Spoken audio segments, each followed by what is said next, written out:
Welcome back to the Repro Review Show. I'm your host, Doug. It has been a while, so we're coming back with a bang, or maybe it's more like a pew pew pew. We're going to be talking about a sequel to the legendary shooter Gradius. Most people in North America recognize Life Force as the follow-up to Gradius, but actually, there was an official sequel released in Japan and Europe. This is Gradius II. Ooh, shiny. The forces of the Bacterian army were defeated years ago by Vic Viper, the planet Gradius' last hope, but now they return to wage war, this time led by Gopher, some kind of big, ugly brain thing. So Vic Viper is back to defeat an entire army on his own once again, and yeah, you better believe that his fate, and the fate of the whole planet, is in your hands. Although Gradius has a legendary status among Nintendo fans, with it being an early-run Konami NES game, at the time the series just wasn't as popular here in North America as it was in Japan. So, the sequel, released in 1988, just didn't make it out here. It even got a Japan-only port to the PC Engine, which was rebranded to the TurboGrafx 16 over here. But that port didn't make it here either, so its first eventual release in North America wasn't until 2008 on a Gradius collection for the PSP. So fortunately, the fan community, as it so often does, stood up and ported it to the NES.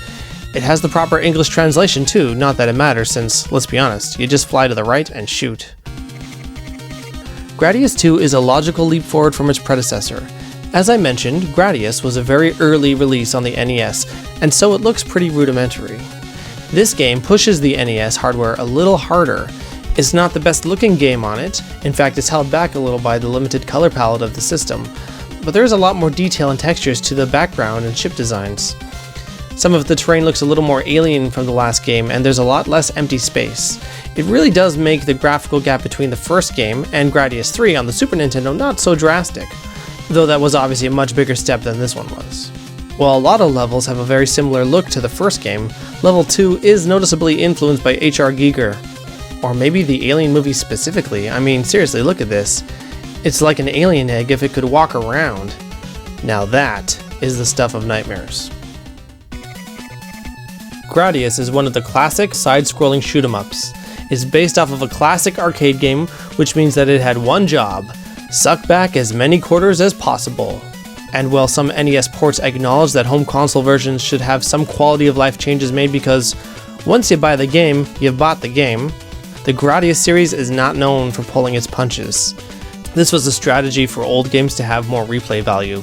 Because a perfect playthrough of the first Gradius actually only takes less than 20 minutes, they figured kids could get more bang for the buck by inflating the difficulty so one would have to play it over and over again to get better, and make micro progress on it with each playthrough. Gradius II plays it much the same way. Perhaps they thought they were being really fair to the buyer of the game because not only was there an extra 10 minutes worth of playtime on a perfect run-through, but Gradius 2 might be even more difficult than its predecessor.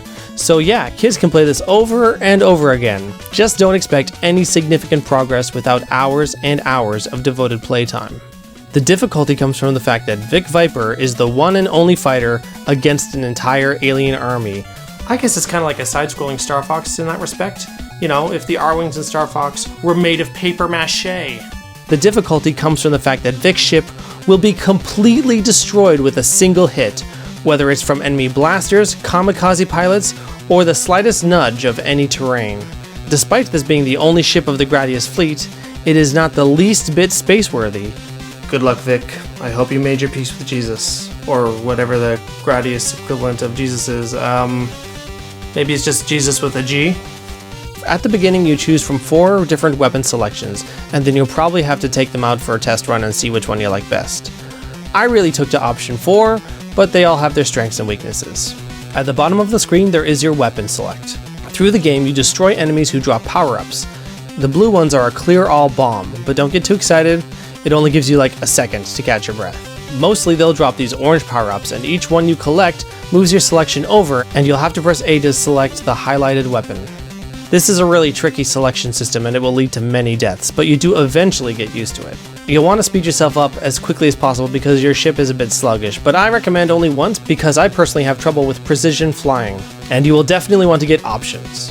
Your options are satellites that follow you and essentially double your firepower.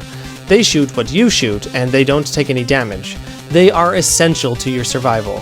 Despite their name, options are not an option. You will need to get them if you want to progress. You'll want to get powered up to the gills with powerful blasters, and if you can, get the shield. That's the one with the question mark right at the end there. The shield will get you so much further in the game, but it can only take so many hits before it's gone, so be careful, it can get you cocky. Of course, all of this is easier said than done, and is going by the presumption that you'll survive long enough to power up that far anyway. Every time you are destroyed, you get set back to a checkpoint, without any of your power-ups. You're back to a single pea shooter. You get 3 lives, and after that, it's game over, and you're sent back to the beginning of the level. Mercifully, there are unlimited continues, but it is hard to get fully powered up again. Look, Gradius II is hard. Very hard.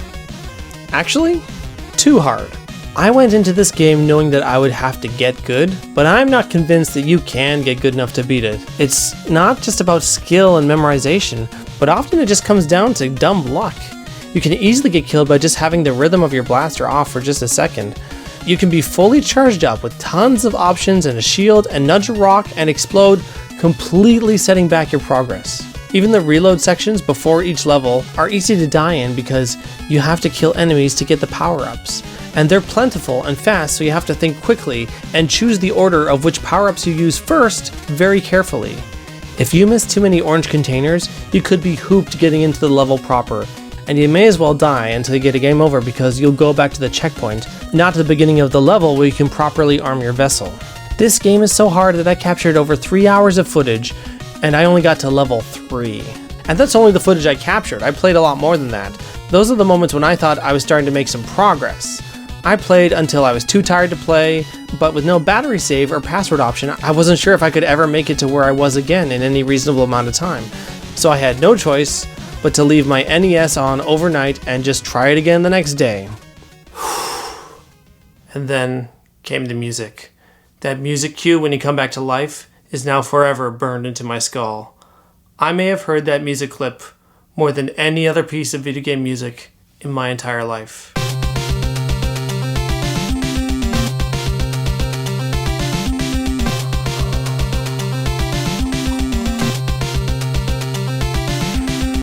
And then I picked up the game the next day and carried on from where I left off. And getting your ship to a point where you can survive means you have to A. Survive these kamikaze attackers, B. Get almost every power-up, C. Power up your ship in the correct order to ensure survival, and D. Maybe if you're able to get a shield, you can survive. But I never did. I made it to this volcano, and that was it. That was a big nope from me. I played the first Gradius on my Nintendo Classic, and that really is the best way to get this game, with constant save states. Even then, I found it to be really challenging. But to get through one of these levels with basically a perfect run? No. I've had enough. I think the sad part is that this could have been a really amazing game. It's well polished and responsive, and is really addictive. Despite failing miserably at it, I kept wanting to play again and again because I was convinced I'd do better next time. The problem is you get better inch by inch. Literally, you might make it an inch more than the last time before dying. You rarely make big strides, and every time I did, it was because I was armed to the teeth, and I had a lot of luck on my side. All the pieces were right to make this a great game if they only gave you a moment to actually enjoy playing it before they kill you. Would it have killed them to give it an easy mode? Well, at least I got a really nice looking cartridge. Makes for a pretty good decorative piece.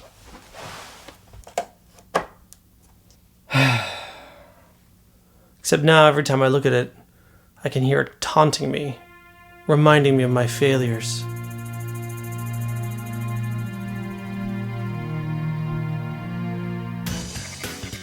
Despite this being a well-crafted Konami title and part of a beloved franchise, the difficulty of Gradius II sours what would have been an otherwise enjoyable shoot-'em-up experience.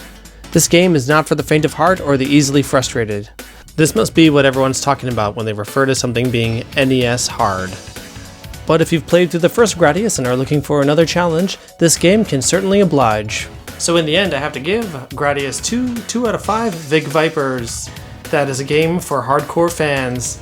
Thank you so much for watching the Repro Review Show. We'll see you next time.